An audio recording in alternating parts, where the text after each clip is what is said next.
वापस स्वागत है आप सबका। मैं Vivek Bindra, motivation speaker, leadership consultant और बिजनेस कोच। अगर आप किसी भी प्रकार के गुड्स, प्रोडक्ट, सर्विसेज का लेन देन कर रहे हैं, खरीद बेच कर रहे हैं, तो ये वीडियो आपको बहुत काम आने वाला है। 10 उपाय बताऊंगा, मार्केट में आपका पैसा कभी फंसेगा नहीं, कभी रुकेगा नहीं, कभी अटकेगा नहीं, पेमेंट टाइम से आएगी। 10 उपाय पहले समझिए। आपके कस्टमर कई प्रकार के हो सकते हैं। आपका कस्टमर, डायरेक्ट कस्टमर भी आपका कस्टमर है, डिस्ट्रीब्यूटर, होलसेलर या रिटेलर भी आपका कस्टमर हो सकता है, रीसेलर भी आपका कस्टमर हो सकता है, कोई फ्रेंचाइजी पार्टनर भी वहां भी हो सकता है। कई बार आपकी पेमेंट रुक जाए, और कोई किसी और प्रकार का पार्टनर जहां आपकी पेमेंट रुक जाती है। किधर भी आपकी अगर पेमेंट आपको आनी है, आपने उसको गुड सर्विसेज आपने कुछ दिए हैं, प्रोडक्ट दिए हैं, वो सुरक्षित रूप से समय से वापस आए, 10 चीजों का ध्यान दीजिए।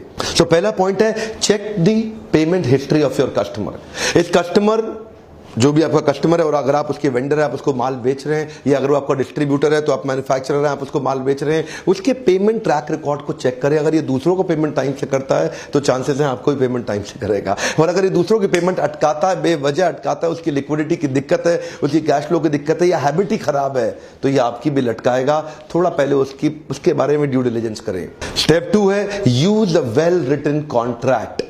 Every sale that you do should be governed by a written contract and crafted by an attorney. उस कॉन्ट्रैक्ट के अंदर आपके सारे डिलीवरेबल्स मेंशन्ड होने चाहिए, टाइम फ्रेम मेंशन्ड होने चाहिए, वो डिस्प्यूट कैसे हैंडल करेंगे वो भी मेंशन होना चाहिए, और पेमेंट एक्सपेक्टेशन भी मेंशन होनी चाहिए। अगर लीगल कॉन्ट्रैक्ट की लैंग्वेज में थोड़ी सी गड़बड़ हो, अटॉर्नी या लॉयर से प्रॉपर्ली वेटेड ना हो, कई बार आगे चल के आपको लेने के देने पड़ सकते हैं। एक अच्छा कॉन्ट्रैक्ट आपसे कोर्ट कचहरी और वकीलों के चक्कर काटने से आपको बचा सकता है, संबंधों में पड़ने वाली दरार को रोक सकता है, रिश्तों को लंबे समय तक चला सकता है। तीसरा पॉइंट बड़ा मदद करता है, use a delivery acceptance letter. जब भी आप माल दो, एक डिलीवरी एक्सेप्टेंस, हाँ जी माल मिल गया, साइन कर दिया, हाँ जी सामान पहुंच गया, साइन कर दिया, हाँ जी सर्विस मिल गई, साइन कर दिया। डिलीवरी एक्सेप्टेंस लेटर एक प्रूफ बन जाता है, एक रिकॉर्ड बन जाता है। इतने बजे इस तारीख को यहां पे इस व्यक्ति ने माल रिसीव कर लिया या सर्विस रिसीव कर ली, और वो सैटिस्फाइड था, और वो साइन होते ही बाद में आप उसको अपने कम्युनिकेशन में इस्तेमाल कर सकते हैं। चौथा पॉइंट है, issue clear invoices to your retailers. इसका मतलब क्या है, आपकी कई बार ना इनवॉइस के अंदर भी टर्म्स एंड कंडीशन और कॉन्ट्रैक्ट के पॉइंट्स भी क्लियरली मेंशन्ड होने चाहिए। उसके कुछ इंपॉर्टेंट हाइलाइट्स भी उस इनवॉइस के अंदर मेंशन्ड होने चाहिए। और इनवॉइस तुरंत भेजना है, देर नहीं लगाना। इनवॉइस किसको मिलनी चाहिए वो भी बड़ा इंपॉर्टेंट है। ऐसा नहीं किसी के पास, सिक्योरिटी गार्ड के पास, कहीं भी चला गया, जिसके पास इनवॉइस जानी चाहिए इंश्योर करिए वहां पहुंची है कि नहीं पहुंची है, और इनवॉइस जाते ही कम्युनिकेशन चालू, जो कि है मेरा 5वां point, follow up with the clients regularly. एक बार माल चला गया, अब ईमेल पे कम्युनिकेशन का बहुत महत्व होता है। कंटिन्यूअसली कम्युनिकेट करते रहिए। जितना ज्यादा क्लियर और कंसिस्टेंट कम्युनिकेशन रखेंगे, पैसा बचा रहेगा। कई बार लोग माल दे करके भूल जाते हैं, बिजी हो जाते हैं। इसके लिए आपको एक स्पेशल व्यक्ति भी रखना पड़े कई बार, तो रखिए, नहीं तो आपका पैसा मार्केट में फंसेगा। अगर आपका कैश फ्लो खराब हुआ, आप बिजनेस से बाहर हो जाएंगे। अगर आपके बिजनेस में बुक्स में प्रॉफिट तो है लेकिन कैश नहीं है, लंबा नहीं चलेगा, आप उड़ जाएंगे। प्रॉफिट भी चाहिए आपको और कैश भी चाहिए, दोनों अलग चीजें होती हैं।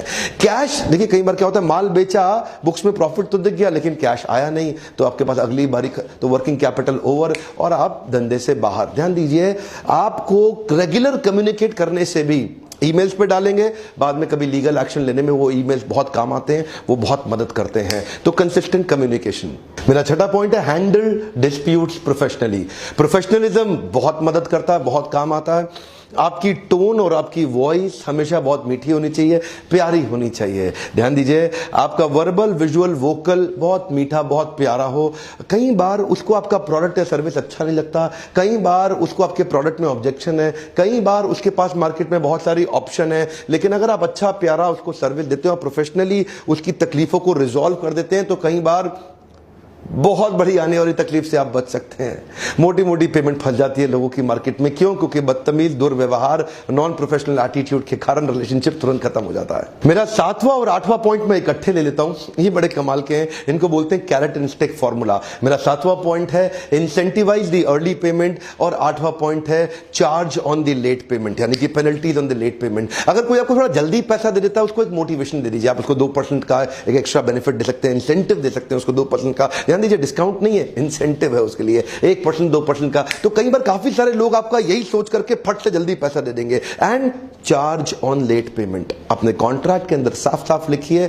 देखिए कई बारी क्या है, कैरेट दिखा के आदमी जल्दी आगे आ जाता है, कई बारी लाठी दिखा के काम चलता है, इसको बोलते हैं कैरेट एंड स्टिक। कई बारी गाजर दिखाओगे तो गधा चलता रहता है, और कई बारी गधे को गाजर देख के मजा नहीं आता तो उसको डंडे से दिखाना पड़ता है। नहीं आएगा तो एक्स्ट्रा चार्ज कर लूंगा तेरे से, पेमेंट टाइम से दे। थोड़ा कड़वा उदाहरण है कैरेट एंड स्टिक, गाजर और लाठी का, लेकिन ध्यान दीजिए काम करता है। कई बार अब जब वो लेट करेगा तो चार्ज कर दूंगा, जल्दी देगा तो इंसेंटिव दे दूंगा। तो ये 7वां 8वां पॉइंट काम करता है। 9वां पॉइंट है know when you need an external help. What does this mean? आजकल बहुत सारी एजेंसीज आ गई हैं हमारे देश के अंदर, तो कई कलेक्शन एजेंसी हैं जो आपकी प्रॉब्लम को समझेंगी, आएंगी, आपसे रिकवरी का कुछ परसेंट चार्ज। अगर कुछ भी काम नहीं आ रहा है और पैसा फंसी गया है तो रिकवरी एजेंसीज के पास जाइए या लीगल सपोर्ट लीजिए। There are lot of ways you can take an external help. 10वां पॉइंट बड़े कमाल का है, relation and reputation is the new currency. Come on, क्या? हाँ, अभी तक आप सुन रहे थे डॉलर, येन, यॉन, रूपी, लेकिन अभी क्या बता रहे हैं आपको? Relation and reputation is the new currency. इसका मतलब क्या? अगर आपका रिलेशनशिप अच्छा है या मार्केट में आपका रेपुटेशन अच्छा है तो आप नेगोशिएट कर सकते हैं, ये आपके लिए एक पावरफुल करेंसी के रूप में काम करेगा। बड़ी बड़ी मार्केट की रुकी हुई पेमेंटें, बड़ी बड़ी नेगोशिएशन आसानी से आप सॉल्व कर सकते हैं अगर आपकी मार्केट में रेपुटेशन अच्छी है और आपको संबंध बनाने की कला है।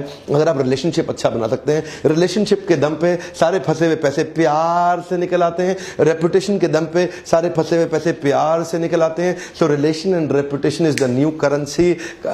ये बड़ी पावरफुल करेंसी आपको बहुत मदद कर सकती है।